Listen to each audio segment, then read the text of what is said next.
Donald Trump is the Hugh Hefner of the 90s. In the 1990s, Donald Trump was building a reputation for himself as a ladies' man. For an older person, he's very attractive. He may be the most eligible bachelor in America. Please welcome Donald Trump. Gone were the days when he was known primarily as the real estate mogul of New York.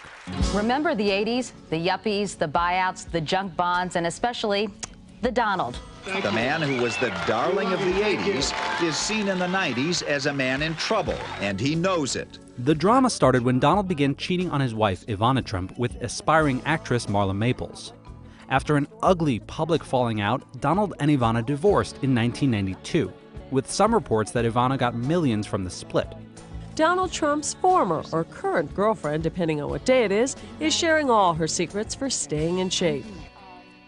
Donald eventually married Marla, 2 months after she gave birth to a baby girl. But by the end of the decade, Trump was single again, and he seemed to enjoy the dating scene. The reputation of Donald Trump, the man who dates a different woman every year. I don't do that. I mean, I've been with a number of women, but it's been over a fairly long period of time. I've had great relationships with women. If you could have your choice, who would be the one person you'd date? Wow. Or who are the three most beautiful women in the world? Well, how about Lady Di? That would be an interesting one. She's going to be available. What kind of women not do my you choice. like? I think my choice might be you. Look at the legs on her. Boy. Can you imagine how controversial I'd be? You think about Clinton with the women. How about me with the women? Can you imagine? Well, I mean, I think there is a certain controversy to me, and I am single, and I do go out with women. While his family life may have been on the rocks, his business empire was crumbling. The headline was quite accurate. Welcome to the 90s, Donald. Because it was like he got whacked right in the face. It was amazing. Trump opened his third casino in Atlantic City in April 1990. Lasers, fireworks, and miles of neon lights provided the color as Trump opened the Taj Mahal Casino Hotel in Atlantic City. But just months after it opened, the Taj Mahal missed one of its debt payments, and Trump began looking for a bailout. His empire could be at risk of collapse if the New Jersey Casino Commission decides not to approve Trump's bailout plan. By the fall of 1991, all 3 casinos had filed for bankruptcy. The Jersey Casino Control Commission has unanimously approved Donald Trump's bailout plan.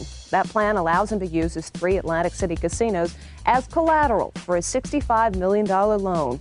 In order to finance a loan, Trump was forced to sell off his airline, his yacht, and a chunk of one of his earliest projects, the Grand Hyatt Hotel in Manhattan. You know, I had a wife who was suing me for $2 billion. I had the banks, I had this, I had that. He did get to keep one asset, an undeveloped piece of land on Manhattan's west side that Trump had purchased in 1985.